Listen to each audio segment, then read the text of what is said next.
कुछ बातों का जो ध्यान देना है वो ये है कि no candidate shall be permitted to the centre after the gate closing time, यानी 1:30 PM। इससे पहले पहले आपने पहुंचना है, इस बात को ध्यान में रखना। No candidate should be allowed to enter the examination centre without admit card. Admit card जरूर ले जाना है। अगली बात, एडमिट कार्ड के नीचे ही self declaration undertaking note down है, उसमें आपने सिग्नेचर, पेरेंट्स के सिग्नेचर करने हैं और कैंडिडेट के सिग्नेचर भी उसमें करने हैं। वैलिड आईडी प्रूफ लेके जाना है। वैलिड आईडी प्रूफ आपके पास अगर आधार कार्ड है, ओरिजिनल लेके जाएंगे, ध्यान रखना। फ़ोटो स्टेट नहीं ले जाना है, ओरिजिनल लेके जाना है, तभी आप एंटर हो पाएंगे, नहीं तो नहीं हो पाएंगे। अगला है, अगर आप पानी पीने का है, अगर आपको पानी पीने की प्यास लगती है तो आप वाटर बॉटल ले जा सकते हैं, लेकिन वो ट्रांसपेरेंट होनी चाहिए। अगली बात है, बॉल पॉइंट ले जाएंगे, बॉल पॉइंट पेन ले जाएंगे, सिर्फ बॉल पॉइंट पेन ले जाएंगे, और वो भी ब्लैक या ब्लू ले जा सकते हैं, और ट्रांसपेरेंट होनी चाहिए वो, जो आप बॉल पॉइंट पेन ले जाएंगे तो। अगली बात, और बॉल पॉइंट पेन जब ले जाएंगे तो अक्सर बच्चे एक ले जाते हैं, एक नहीं दो ले जाइए, दोनों की, ठीक है, थोड़ा आसान हो जाता है। कभी कभार रुक जाता है तो दूसरा काम आ जाता है। और प्रॉपर कोई ढंग का मोबाइल बॉल पॉइंट पेन ले जाइएगा। अगला है एडमिट कार्ड, जो आपने डाउनलोड किया है उसे आप ले जाएंगे, और वो क्लियर प्रिंट आउट होना चाहिए A4 साइज़ पेपर में, ठीक है, आपका होगा। और duly filled in original, duly field, ठीक है, उसमें वहाँ की चीज़ें जो दी हुई हैं वो भरी हुई होनी चाहिए। ओरिजिनल वैलिड आईडी प्रूफ होना चाहिए, आप वो सेम आधार कार्ड जैसे आप ले जाएंगे तो ओरिजिनल होना चाहिए। अगला है सेल्फ डिक्लेरेशन, उसी के नीचे जो होता है, ठीक है, जो आपके एडमिट कार्ड के नीचे दे रखा है वही है आपका सेल्फ डिक्लेरेशन अंडरटेकिंग, उसको आप ले जाएंगे। उसमें आप अपने उससे लिखेंगे, उसमें जो बाकी चीज़ें हैं उसको फिलअप करेंगे। और एफेक्स फ़ोटोग्राफ, उसमें आप अपनी फ़ोटोग्राफ लगाएंगे। ध्यान रखना, ये फ़ोटोग्राफ वही होनी चाहिए जो आपके एडमिट कार्ड में सामने दिखाई दे रही है, या आपने जो एप्लीकेशन फॉर्म में आपकी थी, सेम वही फ़ोटोग्राफ होनी चाहिए। उसी अंडरटेकिंग में नीचे एक तरफ लेफ़्ट हैंड थंब इम्प्रेशन भी आपने अपना करना होगा, बहुत प्रॉपर वे में कीजिएगा ये। और फिर है कैंडिडेट्स पेरेंट सिग्नेचर, पेरेंट्स का सिग्नेचर होना चाहिए डेजिग्नेटेड प्लेसेस, जहाँ पर जगह दे रखी है वहाँ पर होना चाहिए। और ध्यान रखना कि लेफ़्ट हैंड जो थंब है आपका, लेफ़्ट हैंड थंब इम्प्रेशन है वो क्लियर होना चाहिए, बिल्कुल साफ़ होना चाहिए, ख़राब नहीं होना चाहिए, नॉट समस्ड। ओके, तो ये फर्स्ट थी डिटेल। दूसरी डिटेल,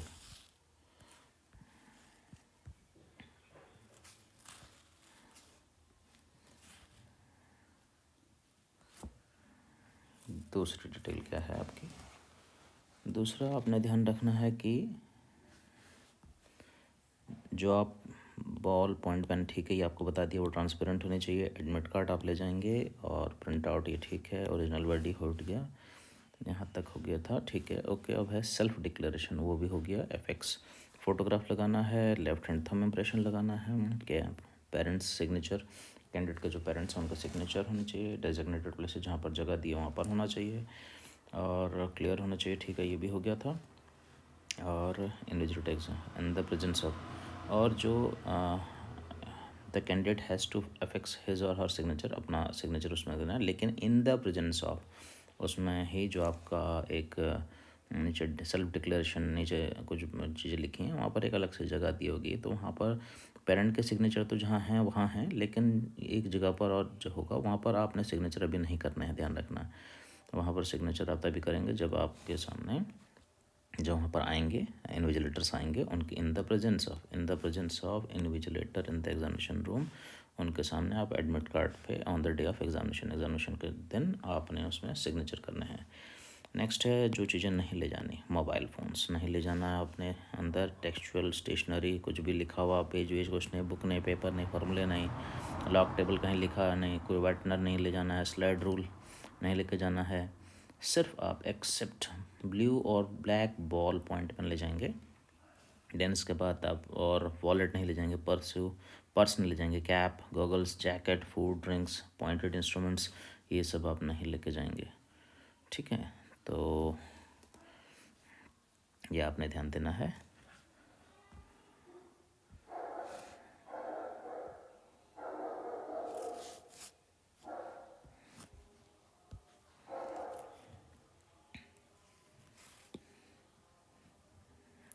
और ये आपको क्लियर हो गया होगा। तो इसके बाद है आपके पास नेक्स्ट जानकारी।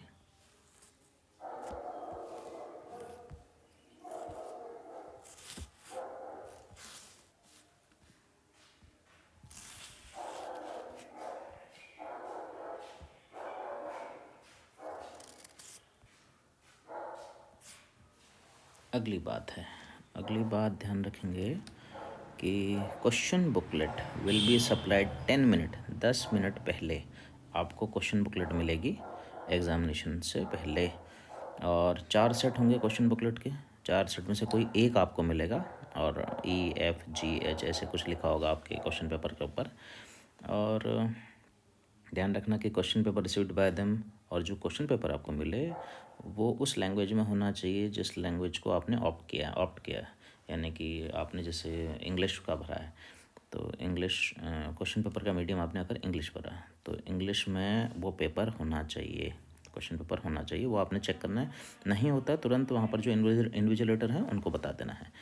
नेक्स्ट है, और कोई डिस्क्रिपेंसी आप अगर यही बात क्वेश्चन बुकलेट में अगर ऐसी कोई डिस्क्रिपेंसी आपको देखने में मीन्स कोई गलती देखने को मिलती है तो तुरंत इस रिपोर्ट करें, वहाँ पर जो भी इन्विजिलेटर आए होंगे उनको तुरंत बताएं।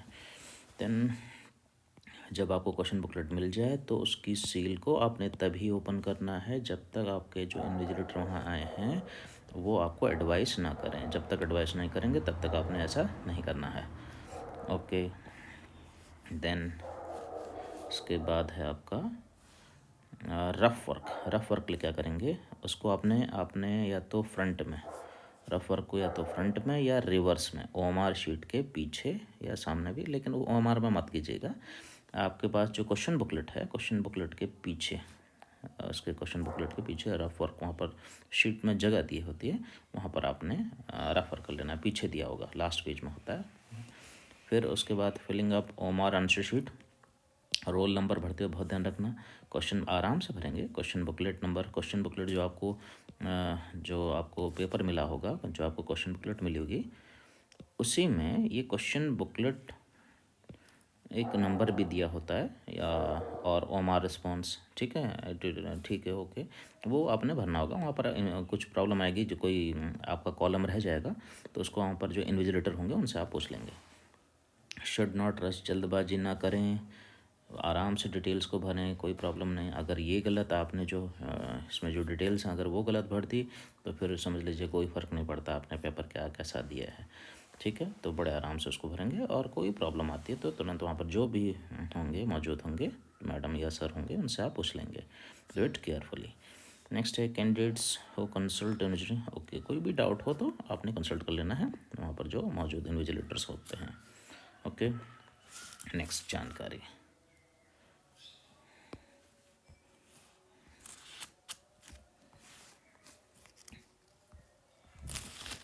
और ये लास्ट जानकारी है आपके लिए। इसमें आपने ध्यान रखना है candidates consult the, okay, doubt ये हो गया था। देन डार्कन, ओके, अब ये कैसे डार्क करना है, जो भी चीज़ें वहाँ पर दी होंगी उनको ये डार्क कैसे करते हैं। करेक्ट वाला ये सही है, ये वाला बिल्कुल सही है, ऐसे डार्क करना है। 4 चीज़ें दी होंगी उनमें से कोई एक 1 2 3 या जो भी होगा जिसमें भी आपका होगा उसको ऐसे पूरा प्रॉपर वे में ऐसे फुलफिल करना है, ठीक है। बाहर नहीं जाना चाहिए, बिल्कुल अंदर ऐसे प्रॉपर वे में ऐसे करना है, ठीक है। और ऐसे नहीं करना है कि कोई एक बॉक्स दे रखा है और एक बॉक्स में आपने 2 में बिल्कुल बहुत प्रॉपर ढंग से ऐसे कर दिया, ऐसे नहीं करना है। गलती तो करनी ही नहीं है, आराम से देख कर समझ के जो आपका है उसी पे आपने डार्कन करना है, इस प्रकार से डार्क करना है, ये इस प्रकार से डार्क करना है। तो 2 नहीं करना है। और ऐसे भी नहीं होना चाहिए कि आपका कोई गलती हो गई तो आपने उसे से काट दिया और दूसरे में आपका ठीक वाले में से कर दिया, ऐसे बिल्कुल नहीं करना है, ये भी गलत है। गलत कर दिया तो आपका पूरा रिजेक्शन हो गया एक बारी में ही। ऐसे भी नहीं करना, ध्यान रखना, ऐसे भी नहीं करना। बस एक बार एक बॉक्स में किसी एक में एक बार में होगा, फिर बाकी चीज़ें दूसरे वाले बॉक्स में होंगी। और ध्यान रहे कोई नेगेटिव मार्किंग नहीं है, आपने कोई आंसर गलत भी दे दिया तो उसकी नेगेटिव मार्किंग नहीं है, इसलिए पूरे सभी क्वेश्चन अटेम्प्ट करने हैं आपने, ठीक है। तो इसके बाद फाइनल सिलेक्शन आपका कब, परफॉर्मेंस इन द रिटन, जो आप पेपर दे के आएंगे उसमें परफॉर्मेंस चेक होगा, क्वालिफिकेशन, फिर उसके बाद जो बच्चे रिटर्न एग्जामिनेशन में क्वालिफाई कर देंगे उनका मेडिकल एग्जामिनेशन होगा, उसके बाद वेरिफिकेशन होंगे बाद में ओरिजिनल सर्टिफिकेट्स के।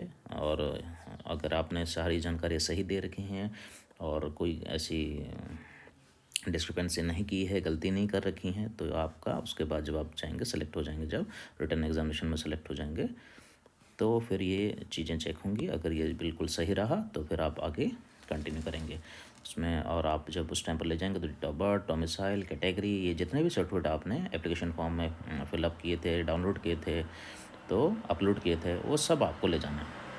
और अगर कोई डिस्क्रिपेंसी होती है, अगर कोई जालसाजी या फिर किसी ने गलत जानकारी देकर फॉर्म भरा था, तो समझ लीजिए उसकी सीट कैंसिल आउट हो जाएगी।